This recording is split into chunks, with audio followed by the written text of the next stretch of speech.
Hello everyone, welcome to my channel. I am suspiciously happy you are here today. Today I want to talk about something that has piqued my interest for the past, 5 years of my life, and that I've paid very close attention to. The career journey of one of the most controversial and problematic yet entertaining pop stars of our time, Miss Doja Cat. We're gonna get into her many eras and great details from the singles, the music videos, turn that bitch into a soccer ball and rock, and the many controversies. Oh, brother, this guy stinks! And best believe she had one each era. We're going to be doing this from the perspective of a lover of her music and artistry, in all caps, not her as a person. We do not condone this kind of behavior. It's very weird and very strange. First, we need to go back about 10 years when she released her first EP, Purr, which was like late summer 2014. The only single released for the EP was So High.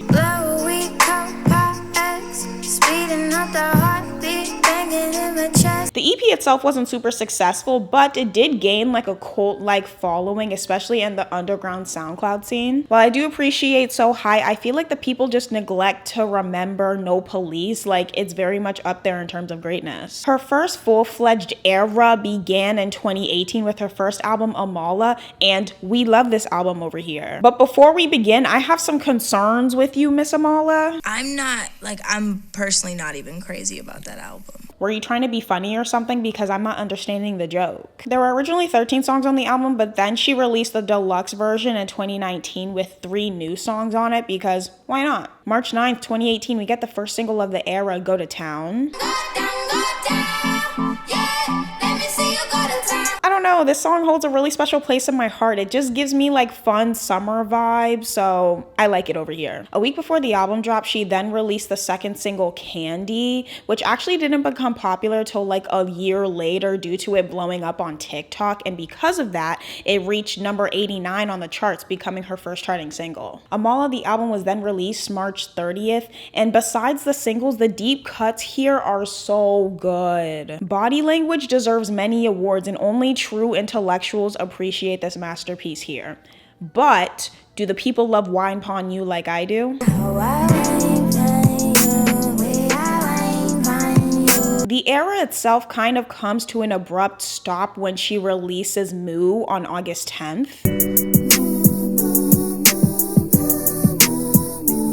This would be her first song to go viral, like kind of on a mainstream level, but it was definitely not her last. Like, we'll get to the other ones, don't worry. Everyone kind of took this song as a meme, and that was very much her intention. This song is not meant to be taken seriously, even in the slightest. So because the song unexpectedly blew up, her team quickly scrambled and actually had it become the first single for the deluxe version of the album. The next year, in February 2019, she released Tia Tamera with Rico Nasty. My twins big like Tia Tamera.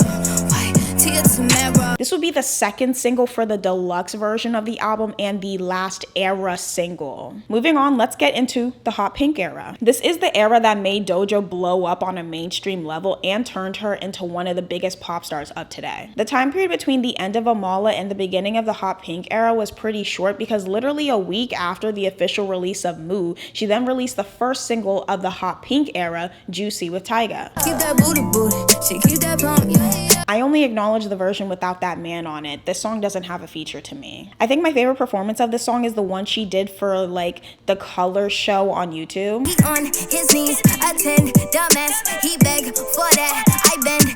The money for the wigs was not there, but the talent sure was. This became her first really mainstream song success-wise that people actually took kind of seriously, but the second single, however, I feel very passionate about. That's my trick. The people weren't getting the vision for this song the first time, and I will never forgive y'all for it. I absolutely love this song. It's my favorite single from the era. Next would be Rules, and number 3 would be Like That for summertime, or Streets for the fall or winter season. I really do love everything about this song, especially the music video. It really has that summer vibe to it, with everyone being young and free, and even down to the color schemes of it. And it also has that alternative essence, especially with what everyone, including Doja, is wearing. And I also wanted to learn how to skateboard because of this music video. 3 weeks later, she releases the third single of the era, Rules. but don't play up my emotions. I was getting very sick at this point. She was delivering nothing but bops and the people were paying it dust. What do you mean it reached number 19 on the bubbling under Hot 100?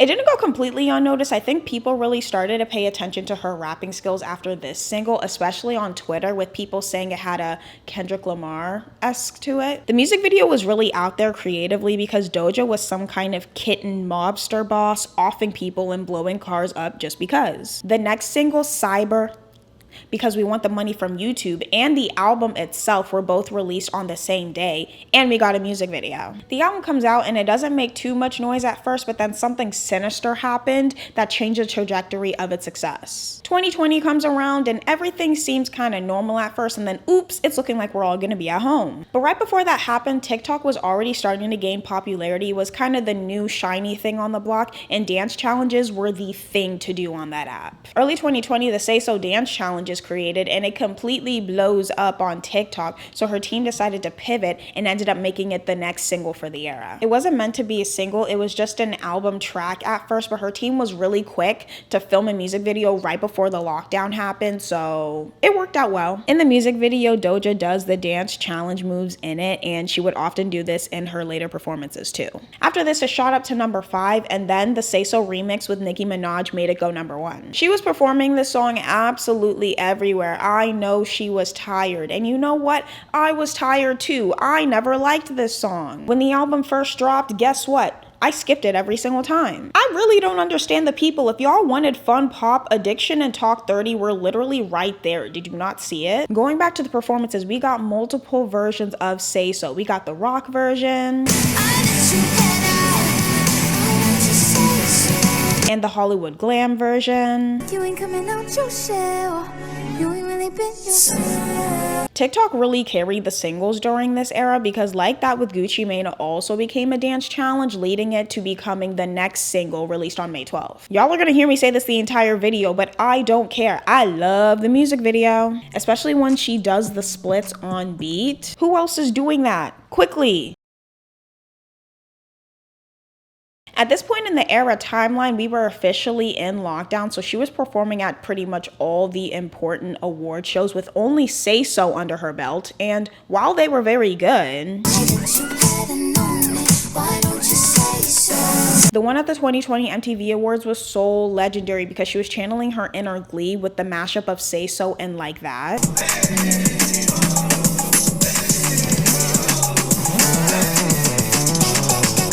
I think she really did this for me because this is the only way I actually listen to Say So, and we thank her for releasing the mashup on streaming. Doja would often go on Instagram Lives to talk to fans, but more importantly, to play or sing unreleased songs that she had in the vault. And she played one particular song that her fans went absolutely crazy for and needed like now. And some of those songs would end up on her next album, which we'll talk about later. During this era, a song she had made back in 2015, Didn't Do Nothing, resurfaced, which got her a lot of backlash because it's actually a derogatory term used by police to mock Black victims of police brutality. A lot of people were looking at her very weird for this, especially in the midst of the George Floyd protests that went on that year, and it was also the height of the Black Lives Matter movement. She later apologized for it, saying that she learned that term in like alt-right chat rooms that she would frequently be in as a teen, and everyone was like, yeah, that's still very, very weird. So because of that, hashtag Doja Cat is over party started trending on Twitter. The era was now heading into the 2-year mark because the following year, another dance challenge was created, but this time it was a silhouette challenge and absolutely everyone was doing it, including celebrities, but this time it was for her song Streets. So yet again, her team was quick and released Streets as a final single of the era on February 16th. The music video is probably my second favorite for this era. I really love the dark concepts for it, but my favorite performance of it is the one she did for the Hot Pink Sessions Look 1. There's just something so magical about it. All she's doing is walking the entire time, but she's absolutely serving during it. But my favorite part of the song is her singing Like You, like in the background. Yeah, she's a musical genius for sure. During this era, sometime after Say So, she also did the Birds of Prey soundtrack and released Boss Bitch. And I'm gonna say it again, I love this song. Ain't tryna be cool like you, wobbling around in your high heel shoes. In March 2020, during the real beginning of the lockdown for COVID, she ended up going on a live where she said COVID-19 was a flu. She actually said, I'm gonna get corona, then I'm gonna get a corona, because I don't give a about corona. It's a flu, which is actually kind of funny because she ended up getting the virus like 2 times within the span of a year, but go off. She announced the Hot Pink tour in late 2019, but it ended up getting postponed and later canceled because of the lockdown. Doja at this point was known for her very quirky and weird persona, and she was also chronically online, so she would often go on Twitter and tweet very random and cryptic things, but now that she was famous, she would now get backlash for the exact same behaviors that she had not even a year ago, and she was getting tired of everyone coming for her, so she decided to make a little Twitter song. Okay, let's get into the era of all eras, Planet Her. In August 2020, she performed at the MTV Awards where she revealed the album name to be Planet Her when she said this. Hi, this is something quirkier from MTV News. Performing live on Planet Her is Doja Cat. Enjoy. Who the is Doja Cat? I don't count this as the beginning of the actual era since it was actually a full year before the era began, but it's important to note. She then tweeted Planet Her 2021 on Twitter like a million times. So we were like, Miss Ma'am, is this the actual album name? The concept for this album in her mind was the center of the universe where all races of space exist and where all species can kind of be in harmony there. April 21st, 2021, she releases the first single of the Planet Her era, Kiss Me More, with SZA.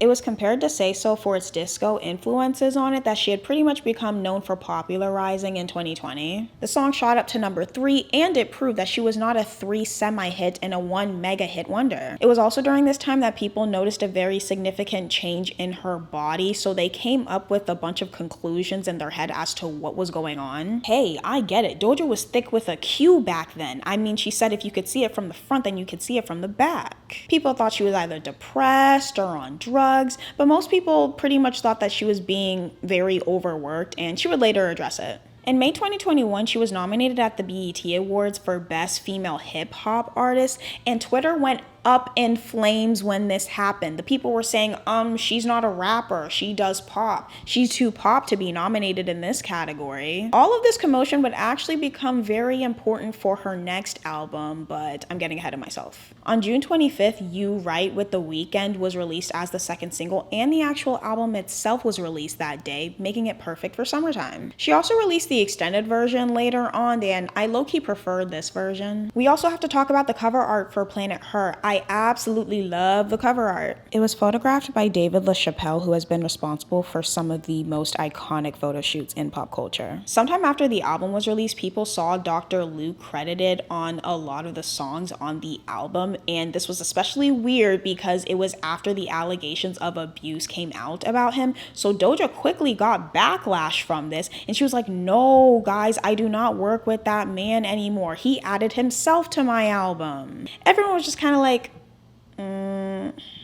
okay. August 31st, she releases Need to Know as the third official single. Wanna know what it's like? Teach me what it's like.